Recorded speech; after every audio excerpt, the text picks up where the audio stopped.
All right, today we're out at Jarrod's and we're gonna take a look at DoubleWide, which has changed pretty significantly since the video I posted a couple years ago. Here's that opening rock drop into DoubleWide. Really easy. It's only probably 2.5 feet down and it flows out really nice. So fun feature to start out with. So I figured it's probably time to freshen that up. This looks like it might be a gap, but man, landing in a berm is not my thing. Here's the first little gap, and this is about 13 feet, carpet to carpet. Nice easy one to pull with a really great landing area. So as you can see, there's trail armor almost everywhere in this trail. And you say what you want, you gotta ride it to develop an opinion, I think, but honestly, I think it's a good idea for flow trails. Here's that little side jump, which kind of looks weird coming into it, but it's only 12 feet. So I avoided it for quite a while, and then when I finally hit it, I realized it was really not that big of a deal. For flow trails like this, because they're so consistent and they don't erode. These doubles are decent size.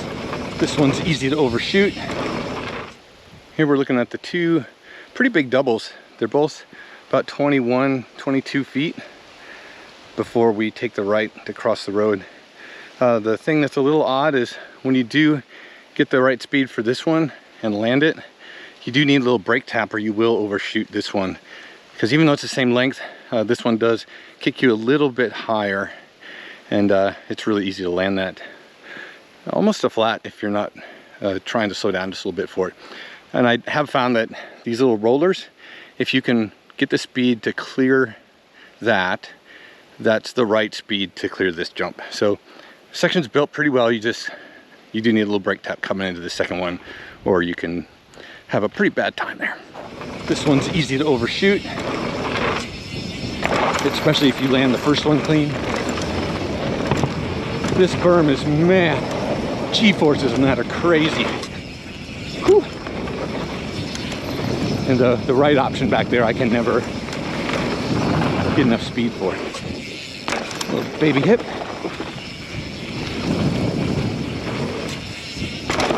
That one's kind of quirky, but fun. And there's that little hip corner that rolls into this quirky little side hit.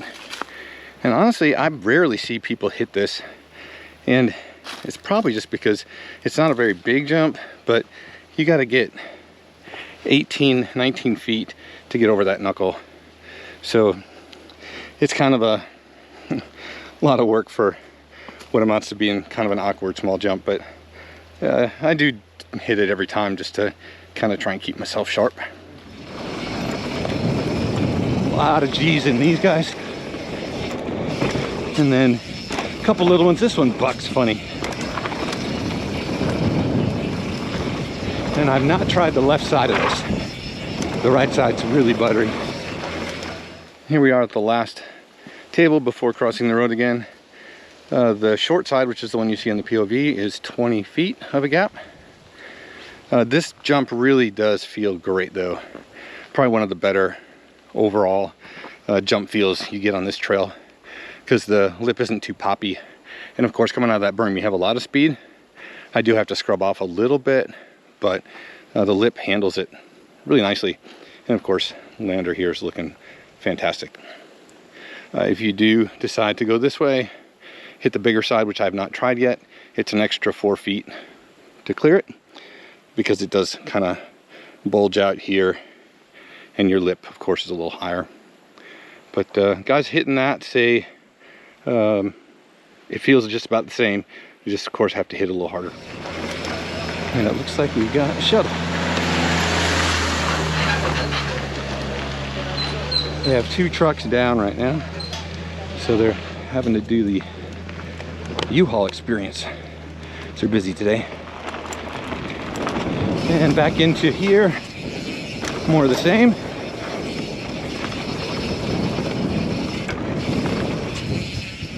Those two are pretty easy to clear. This one takes a little extra boost. And after crossing the road, we have the 3 increasingly large tables. First one's about 11 feet, and then that next one is about 15 up there, and then this one gets to about 18.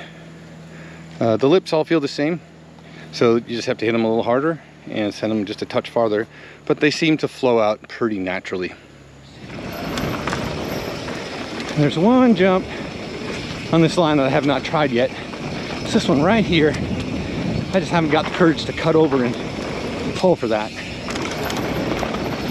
Don't know why, it just doesn't look inviting to me. That is completely rollable.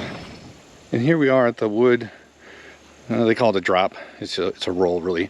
But the last table, which is probably one of the biggest ones on this line, is 21 feet, coming into this really sharp set of hairpins. And then this you can comfortably roll. It's really not as straight down as it might look on some videos. But most of the time, I think on the POV I was pulling and clearing the wood, which isn't too hard to do because it is steep enough that if you pull a little bit, you can get down there without too much trouble. But as you saw, I wasn't really going that fast coming into this. And of course, your first time in, you definitely don't want to go too fast until you kind of feel out what you believe to be comfortable if you like pulling off stuff like this. Cool feature though. Those berms do get a lot of speed though. That is completely rollable.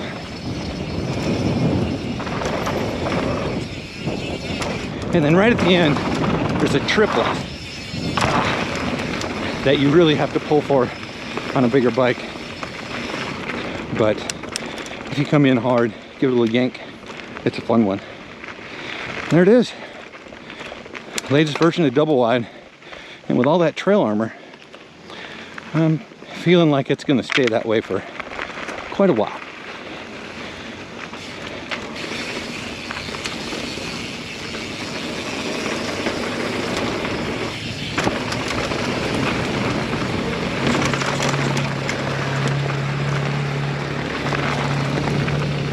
And there's the exit for the trails in that section.